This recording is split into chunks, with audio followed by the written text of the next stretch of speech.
Welcome to Linda's TV show. If it is your first time of stopping by or coming across my YouTube channel, you are highly welcome. Please, I beg you for this favor, click on that red button that says subscribe. Beside the red button is a notification bell. Turn the bell on so that anytime I upload a new video, you will be the first person to check it out. I appreciate each and every one of you who always come back to watch my videos. Like you know, I present news on daily basis to you. So after watching the video, you are free to criticize and leave your comment constructively. Share the video. Yeah, you can share it to your family, friends, anybody that you can, so that they themselves will be informed. Now I present to you another interesting or informative video which we are going to watch together. Yeah, I'm going to watch this video together with you. Then we'll come to the comment section. If the tribunal takes a more proactive approach to it. But how feasible is that?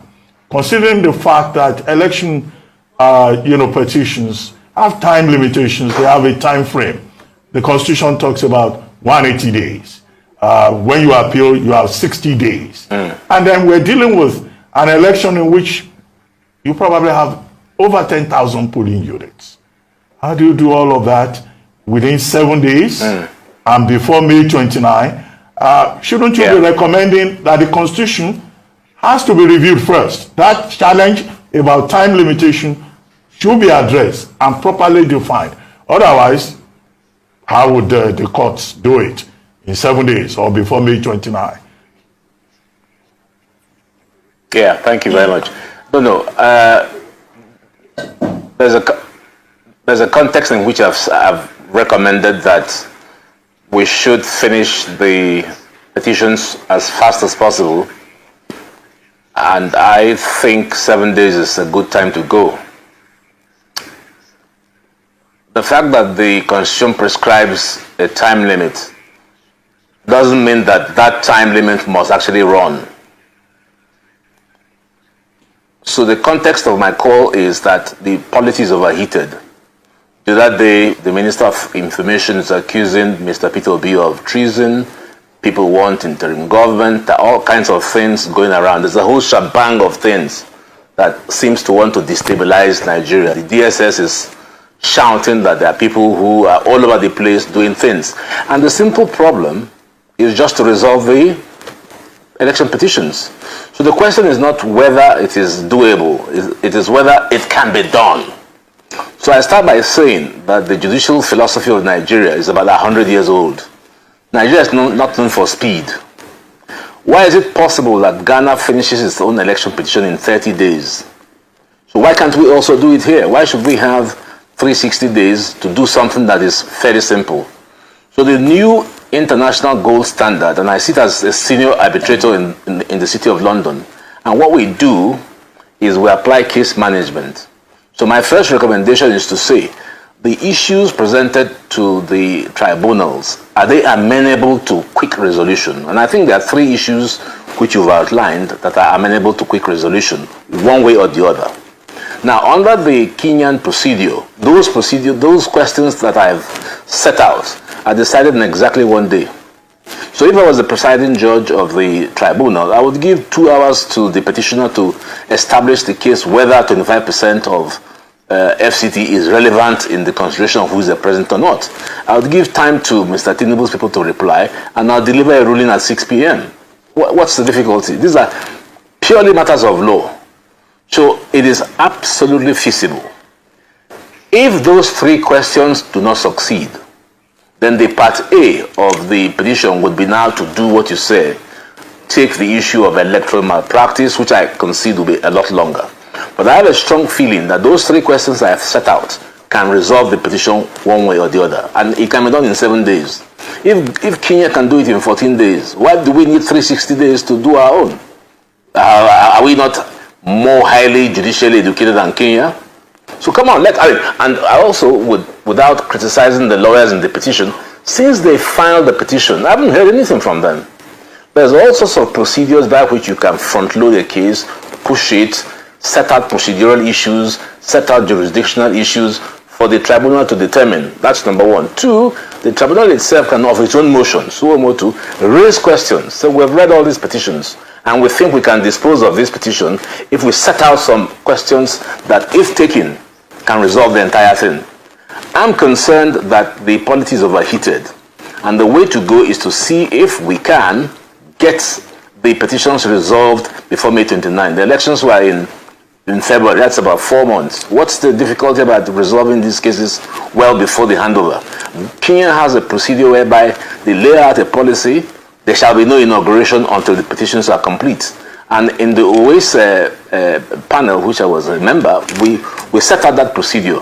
There's a certain unfairness for a petitioner to challenge the president-elect who goes on to get inaugurated.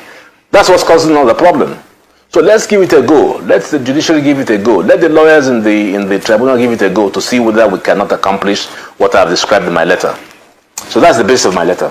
All right. Well, thank you very much, Dr. Agbakoba. Good morning and good to see you. One of the things I'd like to ask you, you've painted a very good picture in terms of how things can work if it's settled as you recommended. However, there are still a few challenges, perhaps. As Dr. Abati cited, 180 days is the time stipulated, and then a further 60 days if you were to appeal the decision of the courts. Now, no. You're sorry to cut you. Yes. Sorry to cut you short. Yes, you're wrong. Okay. Nothing says you must take the 180 days. Nothing says you must take the 180 days. Yes, I said stipulated. Why do you that's suppose the amount that? Of time. Because there's a timeline. No, not. So I said that's the timeline given. You can go on the first day. Yes, I agree with you. But I said you can go in on the first day. But the applicant has 180 days. That's what I mentioned. But you're recommending that He doesn't. If Peter Obi is pushing his petition and he wants the president-elect not to be inaugurated, why should he wait for 180 days? If he files the petition, he ought to put in applications for a summary judgment. Why must he wait? That's the mistake. Kenya has a 30-day timeline. Nobody waits for the end of the timeline. Once you file your petition, you should be ready to make preemptory strikes. So if I was in the petition, I filed the petition on Monday. On Tuesday, I will file all my papers and request the court to determine certain jurisdictional questions. The fact that I have 180 days doesn't mean I should wait to 179 days to then begin to hustle. Everybody agrees that the politics is overheated. So we need speed. Okay. All right, so that brings me to my question, Dr. Agbakoba. Of the petition. Yes. So that brings me to my question. Despite what you have said in terms of you don't have to wait for the 180 days, you can do it on day one. The petitioner and some actors in this matter have said that they encounter challenges. So the question I was going to pose to you is that what are some of the areas that would prove difficult for this to be actualized? This picture you've painted in terms of 7 days, you can have it sorted. What are some of the challenges? I bring to question, or perhaps ask you the question around the access, for instance, to the back end or CTC of an INEC preventing that access, delays in getting your materials ready for the case. Are these some of the deliberate, perhaps, or not deliberate issues that might come up in making your proposal a reality? Yeah. The point is that in modern judicial case management philosophy, there are steps you take to arrive at a conclusion. So step one would mean that if the decision of the tribunal states that 25% of FCT is not required, that point fails. If the tribunal says that 25% of FCT is required, then the petition succeeds. Now, so as you go up the steps, you will come to the point where the most difficult question will be posed, which is electoral irregularity. Mr. Robert Clark was on your program yesterday, and he gave a description of how petitions work. Petitions work on two levels. The first one is the technical level. All the 3 points I laid out, they're jurisdictional, they don't need any facts. You don't need a single documentation from INEC, because on the facts, Mr. Tinubu did not win 25% in Abuja. So you don't need any access from INEC. It's stated in the petition. So the question is a legal question. What is the consequence of Mr. Tinubu not getting 25% in Abuja? Is it fatal or is it not fatal? You don't need any recourse to INEC for any documentation. If the question is answered in the negative, Tinubu goes through. If it's answered in the positive, Tinubu loses. You go to the next question. What is the consequence of Mr. Tinubu's vice presidential candidate being on the ballot of senatorial? Is it fatal in view of Section 35 of the Constitution, one way or the other? And so on and so forth. So you exhaust the jurisdictional and procedural questions. If all those questions succeed, then you are within the time to dismiss the petition or allow it. Now, the more difficult one is if the procedural and jurisdictional points do not succeed. Then we're bogged down by the electoral irregularities, and I agree here that access to documentation will be necessary. But to sit down and do nothing, I haven't heard a thing from the courts, I haven't heard a thing from the legal team, is the point that I'm saying is irritating. And the politics overheated. That day, Mr. Lai Mohammed was in the UK, in the US, shouting treason. Mr. Tinubu, Mr. Peter Obi is here, making his own war. But we can resolve all this and have peace if the petition is decided, one way or the other, on technical points. If it fails, and I take the point that it's possible that it will fail, then we go to step 2, which is evidential hearings. Well, you recently expressed doubt about the capacity, or maybe we use a milder word, the ability of our courts to deliver untainted justice, and hence the reference to the Ahmad Lawan case. Now, look also at the lawyers. They wait till the last day, the very last day before they file petitions. So, don't we have a problem of capacity here and also integrity? What people can do, once upon a time in this country, election petitions used to take 3 years. Even the 180 days outer limit now is an improvement. And now you are saying, oh, you can do this thing in 7 days. Would that not subvert the objective of justice? The speed. So long as you deliver a good decision, if you give a man an opportunity to say, you're saying that Mr. Tinubu should not be president on the basis that he didn't win this. Tell me why. Do you need 20 days to do that? You don't need 20 days. It's a legal question whether and in Section 134 is contiguous or not. It's very simple. A bench ruling can be given on that. I've done big arbitrations in the City of London and decided the point in 3 hours. So there's nothing that, you see, the problem is our judicial philosophy. I'm just looking at the Kenyan one. It says here, sustaining judiciary transformation. That's the Kenyan one. Sustaining judiciary transformation. How can this country, the so-called giant of Africa, run a judicial system that is 100 years old? That's the problem. The NJC is not doing anything to create a new... Yes? You know, I get that point about best practice elsewhere, about gold standard and all of that. But this Section 134, you have referred to it about twice now as one of the questions to be addressed. Now, you raised the issue in January when you wrote a letter to INEC, asking INEC for a possible interpretation of Section 134. Well, I would like to know whether you got a reply. And then as a senior advocate of Nigeria, what's your own opinion, which you have not documented, about the interpretation of that Section 134, sub 2 in particular? Well, I did a letter to INEC, and if they had answered me, maybe you wouldn't have been in this log jam.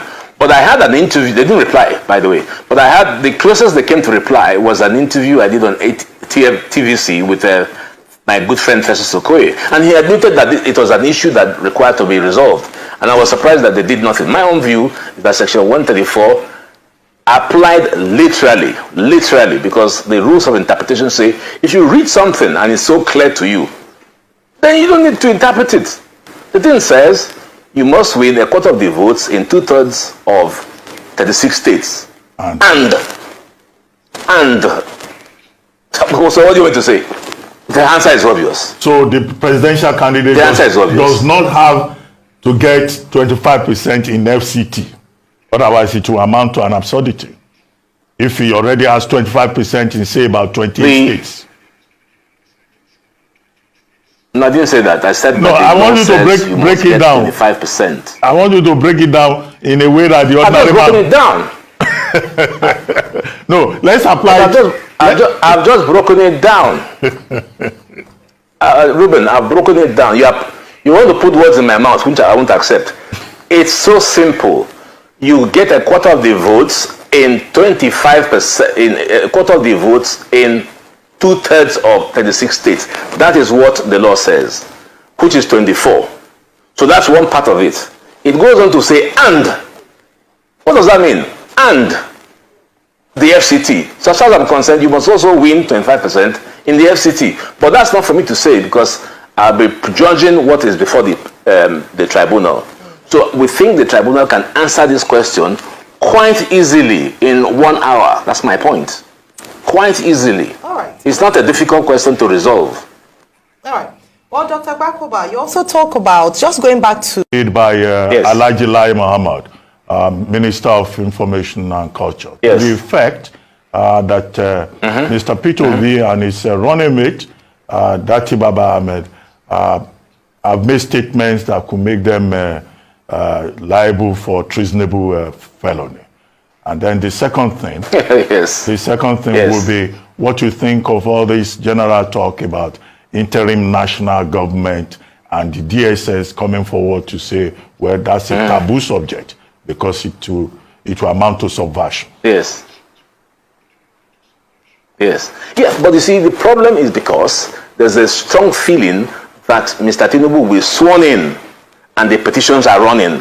And there's that feeling, but if the man is sworn in, then what are we doing in the courts? That's the problem. And that's why I say, let's get these petitions resolved. I don't agree with Mr. Lai Mohammed that what Mr. Obi is saying is treason. I don't agree. But if we go below what the problem is, it's to do with the fact that Mr. Tinubu is likely to be sworn in on 29th of May 2023, whilst the petitions are not even heard. So why don't we try, even if we fail? Suppose my theory of 7 days doesn't work. Well, let us try now.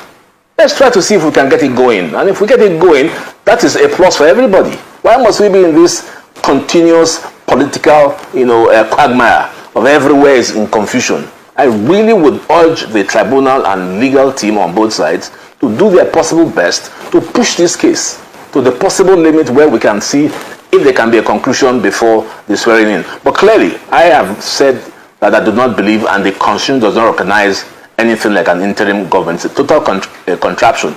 So as it stands now, Mr. Ahmed Bola Tinubu is the president-elect, whether we like it or not. And he's going to be sworn in on May 29th, whether we like it or not.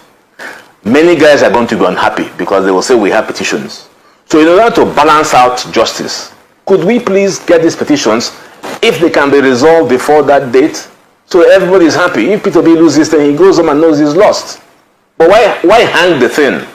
I can understand Peter B's concern and Dati Mohammed's outburst if Mr. Tinubu is being sworn in at Eagle Square and the petition is hanging in the Court of Appeal. That doesn't sound too right to me. So where we strike the balance is to give our best possible shot to finish the petitions. Let us at least try. There's no point all sitting down and saying, can it be done? Let's try to see if it can be done. All right. Well, thank you so much. I'm glad that you talk about and you push a strong case for the fact that it can be done, even though it's never been done in Nigeria, but doesn't rule out the possibility that it can be done. But I asked the question earlier, and I'd like you to revisit it if possible. Bearing in mind all the things you said, why is it then not an option to take? Why is it taking so long? As you mentioned, the courts haven't yet responded, at least until now, to the petition submitted by both Mr. Peter Obi and Alhaji Atiku, because a number of parties did submit their petitions. What is stopping judiciary? What is the barrier? Why can't we achieve this? What are the issues? I know we've talked about, justice being served, not to subvert justice, but what are the bigger issues beyond just a will to make this happen? Look, I sat on the NJC, the National Judicial Council, for almost 4 years, and I found the place tough and very conservative. And I pushed the case all the time that the National Judicial Council ought to do a lot more than it is doing. And that's the problem. We need to modernize the justice sector delivery process. I've got a case in court, even though I'm former president of the Nigerian Bar Association. It has sat in the High Court for 12 years. 12 years. Some cases take 20 years. There's something wrong. The confidence in the judiciary, which I expressed at an interview, I think, with Channels, is the fact that people say if you go to court, you don't get any decision. You just sit down there. So isn't it time that the National Judicial Council can say, look, no, there's something wrong here. We need to shake things up. And that's what Ghana did, and that's what Kenya did. Kenya, how is it possible that Kenya can finish down in one day? And we can't. We have more judges than Kenya. We had judges out in Kenya training people, sitting on their high courts. So why can't we do it? We're not doing it because of lethargy. That's all. There's no other reason. The elections were on 25th of February, 25th February to March 25th. This is going a month and a half. Nothing. That beggars belief, as far as I'm concerned. Beggars belief. So I appeal to our legal system to shake the entire thing up. I've been at this thing of reform of the judiciary for the last 25 years, and I've only seen two judges, two CJNs that I am proud to say were very vocal. The first was Mr. Justice Belgore. You know, remember when OBJ was going around the whole place doing impeachments? I, as NBA president, and Belgore CJN stopped it. We absolutely stopped it. So we won't have this nonsense. We issued practice directions and it stopped. The other one was when Mr. Justice Dahiru Mustafa was the CJ of Nigeria. But unfortunately for him, he only stayed 6 months. He came out, I was a consultant, he came out with a radical set of new rules, which if had been implemented, wouldn't be in this morass we are in. So please, can the NJC give some bite to the judicial process so that there can be confidence? Because confidence in the judiciary, as a result of the slow snail pace of cases, is affecting the public confidence of people to go to take their cases decided. And that's what's happening in Nigeria. People have filed a petition, nothing has happened since it was filed, and the NJC is sitting down there, and the electoral tribunal is sitting down there not saying a word. I don't think that's right. Well, maybe some people will even add that the starting point is probably a reform of the NJC itself. But this conversation has been absolutely this conversation has been about the election petitions at the presidential level. Will you make the same argument at the state level? Will you make the same argument at the state level, considering the fact that, you know, the states at the state level, the level of incapacity is even worse? And I ask you, is anybody listening this time around? Is anybody listening this time around? Yeah. That's the problem, Ruben. No one's listening. That's the problem. Nobody's listening. I pushed this thing about judicial reform for 30 years. Nobody is listening. But could we please get our people to listen? That's why our democracy is fragile. Okay, if we say that... I think I've lost you. Okay, can you hear me now? Hello? Yeah, I can hear you. Okay. If this is where we have found ourselves. Yeah, I can hear you. If this is where we have found ourselves, the people resisting ideas and all of that, well, it means, as you pointed out, that by May 29, we will have a presidential inauguration. Now, you talked in the past about the ideal president for Nigeria will be a president that can deliver hope. Now the president-elect on the platform of the APC is talking about restoration of hope. Do you think that Bola Ahmed Tinubu would fit into that picture, your picture of an ideal president? I don't know. I hope. I just pray. I mean, what I think, personally, I'm apolitical. So whoever gets in there, I'm interested in Nigeria turning around. So I would hope that if Mr. Tinubu gets in and is done with all the petition, or Mr. Peter Obi, or whoever, I'm not sure, look, you know the point, I'm not sure Nigerians really care who is the president. Nigerians are interested in what Fayose, famously described as stomach democracy, or OBJ described as dividends of democracy. So I would urge whoever finally gets to be confirmed Nigerian president to just do right by Nigerians. And if Mr. Tinubu can do so, welcome. If it is Peter Obi, Nigerians are just tired. They aren't interested in, who is there particularly.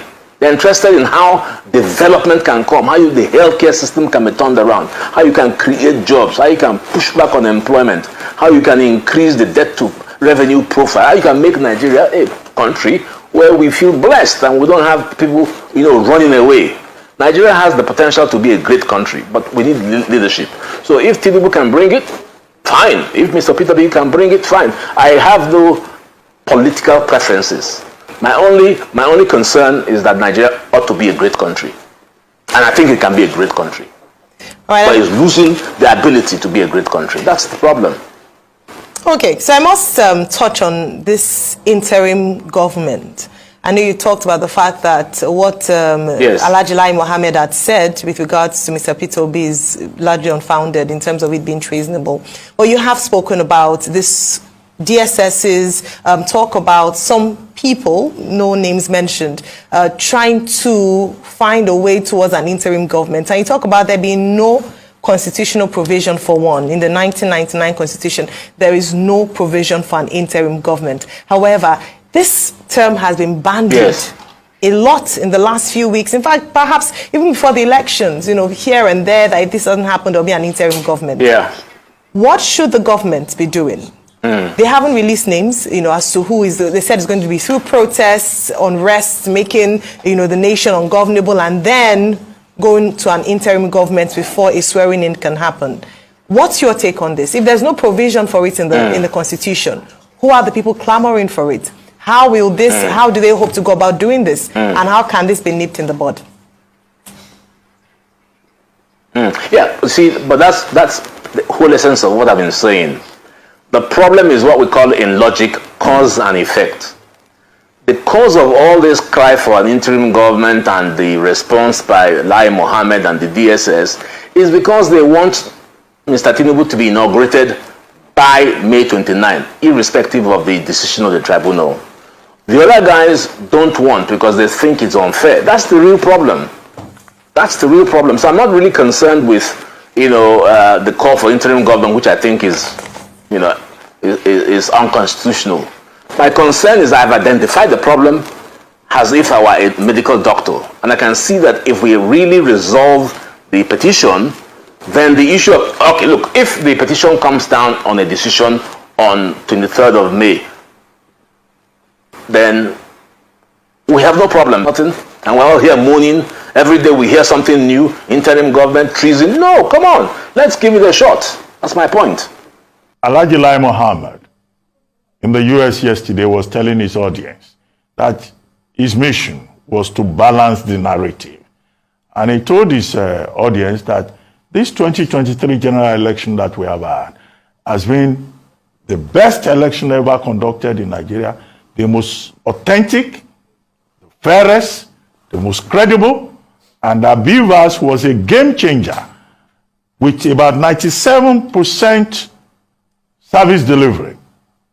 And then he pointed out that Mr. Peter Obi has nothing to say, that he came third in the election, and that how can somebody who came third, who did not even satisfy the condition in section 135, be claiming that his mandate has been taken away from him. So it will look like, according to that, Mr. Lai Mohammed, it's better to just talk about maybe Asiwaju Tinubu and then Atiku Abubakar of the PDP, and that Labour Party has no case whatsoever. How do you react to that? Is logic? Well, let me just even push back on a few things I said, because being a lawyer and former NBA president, I have to be careful that I'm speaking live, people are listening to me while there's an active petition. So I think I would sort of like to push back on, let's allow the what do you call it, the petition deciders, the election petition tribunal resolve some of these issues. Let's not, we can express opinions, but I would rather prefer that the judicial process be the ultimate decider, so that we don't go prejudicing and speaking out of turn. Thank you so so much, my wonderful viewers, for watching this video together with me from the beginning to the end. Like I said before, if you like what you see here, if you like what I do in this platform, as you have finished watching this video, please hit that red button that says subscribe and put on your notification bell to all notification. In that way, you'll be able to know when I upload a new video. Share my videos, leave your comments in the comment section constructively. Until I meet your way again in my next video, I still remain your Linda's TV show. Bye-bye.